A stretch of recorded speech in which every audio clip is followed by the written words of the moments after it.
LCI, partenaire de l'exposition Jardin d'Orient de l'Alhambra au Taj Mahal à l'Institut du monde arabe. Culture, histoire, botanique, environnement, l'art des jardins est traité sous tous ses aspects à travers 300 œuvres, maquettes, photographies et peintures. L'exposition se poursuit sur le parvis de l'Institut, dans un jardin magique de 2000 m², invitant à flâner entre orangers, palmiers, rosiers et jasmins. Jardin d'Orient de l'Alhambra au Taj Mahal, c'est jusqu'au 25 septembre et c'est avec LCI. Quel regard porte la presse étrangère sur ce qui fait notre actualité? Sur le fond, la forme, quels sont les sujets qui passionnent les correspondants des grands médias?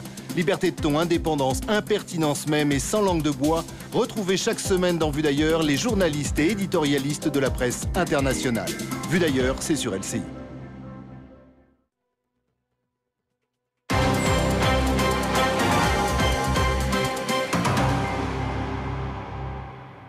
Bonsoir à tous. Où s'arrête le grand flic aux méthodes parfois contestables et où commence le ripou? C'est la question au cœur du procès Michel Néret qui s'est ouvert aujourd'hui. L'ancien patron de la PJ de Lyon comparaît avec 8 autres prévenus pour corruption. Il est soupçonné d'avoir renseigné des membres du milieu lyonnais en échange d'avantages ou de cadeaux. Les précisions de Ségolène Chaplin au tribunal correctionnel de Paris avec Jérôme Marcantetti.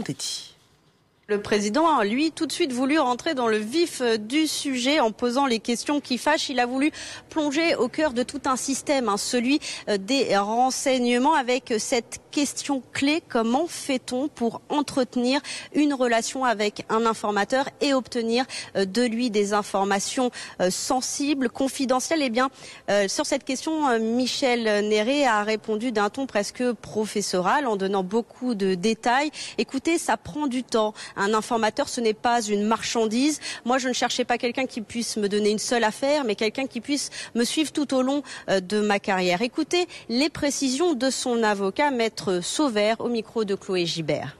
Mais on va mettre peut-être les points sur les i et puis nommer les choses, quoi. Nommer comment une enquête se passe, comment les choses sont acceptées. Voilà. Je crois qu'il faudra se regarder en face, regarder le système de la police, comment fonctionne une enquête, comment on arrive à des résultats, c'est ça aussi. Voilà, tout ça, ça va être dit, ce qu'on sait déjà, mais ça va être dans une ambiance de justice et ça aura sans doute une dimension différente. Il y a la police qui a une manière de procéder qui est tout à fait acceptable, et puis il y a les tiers intervenants qui permettent sans doute d'avoir des résultats différents, quoi, c'est tout. Pendant l'audience, Michel Néret a reconnu des imprudences, des erreurs. Oui, j'ai été trop loin en livrant des informations trop sensibles. À un moment donné, j'ai perdu le contrôle, a-t-il expliqué. J'ai manqué de professionnalisme et ça doit être vraiment très très dur à reconnaître pour un homme qui a été considéré pendant plusieurs années comme l'un des meilleurs flics de France. Dans l'affaire des prothèses mammaires PIP défectueuses, la peine de Jean-Claude Masse et 4 anciens cadres de la société ont été confirmées en appel. 4 ans de prison et 75 000 € d'amende pour le fondateur de PIP et pour les autres prévenus, des peines allant de 2 à 18 mois de prison avec sursis. L'avocat de Jean-Claude Masse a annoncé qu'il allait se pourvoir en cassation. Félix Thomen et Jérémy Souris. Condamné en appel à 4 années de prison ferme, Jean-Claude Masse, 76 ans, repart de la cour d'appel d'Aix-en-Provence en homme libre. Selon l'avocat du fondateur de la société PIP, des zones d'ombre doivent encore être éclaircies dans cette affaire. Il a donc immédiatement indiqué que son client allait se pourvoir en cassation. Ce soir, Jean-Claude Masse ne dormira pas en prison. J'aurais aimé que la notion de l'aggravation soit, elle, écartée. Parce que l'aggravation, elle n'est toujours pas démontrée. On n'a pas démontré à cet instant où je vous parle le fait que le produit, même s'il est contraire à la loi, soit dangereux pour la santé publique. L'affaire de ces prothèses défectueuses éclate en mars 2010 lorsque l'Agence des produits de santé retire du marché les implants de la société PIP, constatant un taux anormal de rupture. Selon les autorités sanitaires françaises, 18 000 femmes ont dû se faire retirer leurs prothèses. 7 000 s'étaient portées partie civile dans ce procès hors norme. Des parties civiles ressorties frustrées de l'audience d'aujourd'hui. Soulagé, oui, parce que d'une part, ils ont confirmé toutes les condamnations et forcément déçu parce qu'on attendait qu'ils partent avec un mandat de dépôt, on voulait le voir avec les menottes. Il va continuer, si vous me permettez le mot, à nous emmerder jusqu'au bout. Car malgré la condamnation de cet après-midi, les victimes devront attendre le verdict de la Cour de cassation pour toucher les quelques milliers d'euros qui leur sont dus. Par ailleurs, Jean-Claude Masse est toujours mis en examen dans 2 autres procédures, l'une pour homicide et blessures involontaires, l'autre concerne les aspects financiers de l'affaire. À moins d'1 an de la présidentielle, ce coup de pouce aux enseignants est perçu par certains comme une mesure électoraliste. À l'occasion du bilan de la refondation de l'école entamée en 2013, l'exécutif a annoncé une augmentation de 800 € par an pour les professeurs de l'école maternelle et élémentaire. Écoutez François Hollande. Premier devoir du président de la République, c'est de dire aux enseignants combien nous avons confiance en eux. Combien nous pensons qu'ils sont essentiels dans la République. Combien aujourd'hui, ils ont à être la République. Car le premier contact que le jeune enfant va avoir avec la République, c'est l'enseignant. C'est un acte de rupture définitif avec Jean-Marie Le Pen. 3 eurodéputés, dont 2 cadres historiques du parti, Bruno Gollnisch et Marie-Christine Arnautu, ont été invités à démissionner. Leur faute, avoir assisté au meeting organisé par le cofondateur du FN le 1er mai et avoir ainsi bravé l'interdiction de Marine Le Pen. Écoutez leur réaction à l'issue du bureau politique du FN au micro d'Océane Le Rouge. Je n'ai pas changé d'avis, je ne démissionnerai pas parce que je considère encore une fois ne pas avoir fait de faute, ça c'est le premier point. Et deuxièmement, au vu de certains débats de ce matin, j'ai vraiment le sentiment que, on va dire que c'est un prétexte, un peu fallacieux quand même. Peut-être que je dérange, peut-être que j'ai des prises de position trop franches ou trop honnêtes. Au-delà de ma personne ou celle de Marie-Christine Arnautu, de Madame Dornano, de tous autres, ce qui risque d'en ressortir, c'est en quelque sorte une marginalisation de cette sensibilité qui est quand même très présente chez de très nombreux cadres, adhérents et électeurs du Front National. On en vient à cet incendie qui a touché une 12aine de véhicules des Restos du Cœur la nuit dernière à Wattrelos. La piste criminelle est privilégiée par les enquêteurs. On ignore si l'association a été précisément visée ou non. Le préjudice est estimé à 300 000 €. La réforme du permis de conduire est entrée en vigueur aujourd'hui. Principale nouveauté, 1000 nouvelles questions possibles pour le code de la route au lieu de 700 auparavant. Nos équipes ont demandé à 2 détentrices du permis de repasser le code nouvelle version. Elles se sont prêtées au jeu, non sans une certaine fébrilité. Stéphanie Roch. C'est une session du code de la route ordinaire, ou presque. Puisque parmi les jeunes adultes, nous retrouvons Brigitte, 60 ans, et Yann, 34 ans. Elles ont réussi l'examen il y a longtemps, mais pour notre caméra, elles ont accepté de se frotter au nouveau questionnaire du Code Rousseau. Je peux tourner à droite.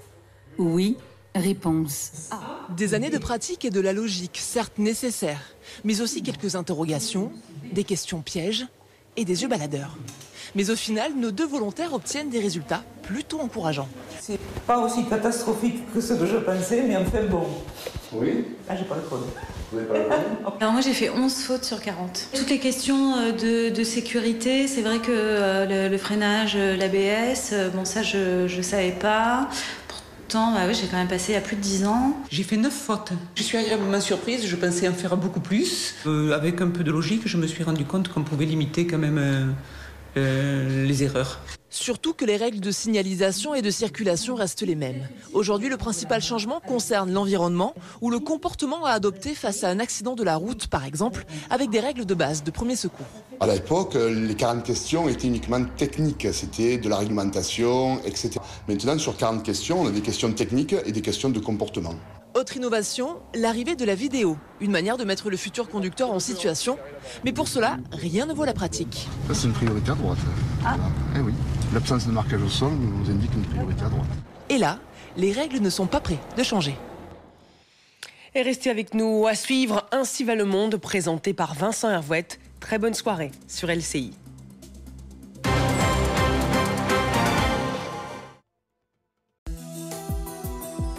Envie de vacances? Regardez la météo avec l'île Maurice.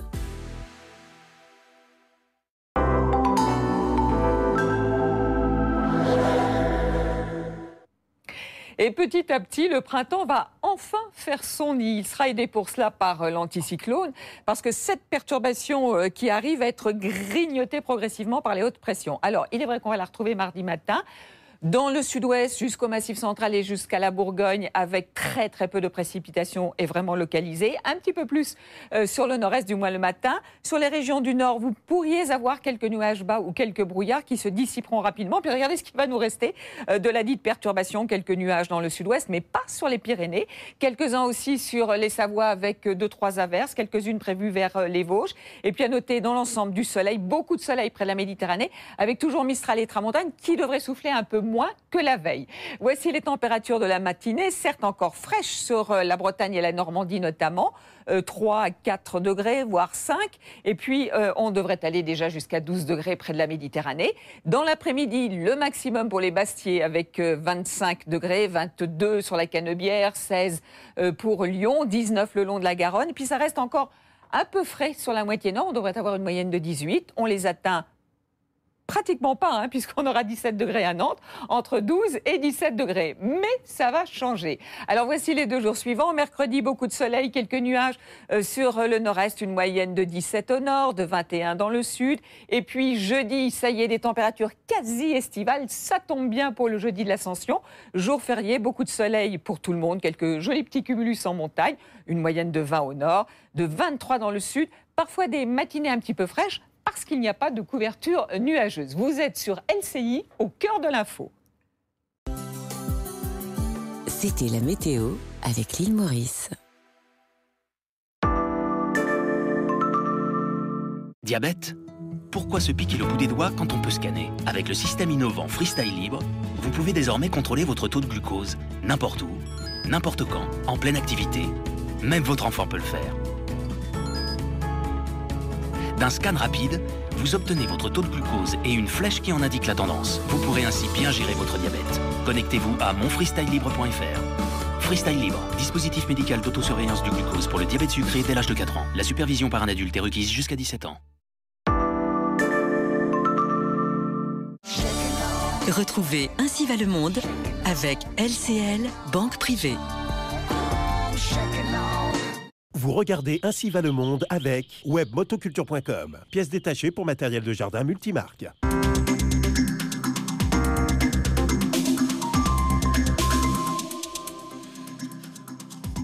Dans le monde ce soir, le père du Bitcoin se démasque. Un Australien se dénonce après avoir gardé le secret pendant 7 ans.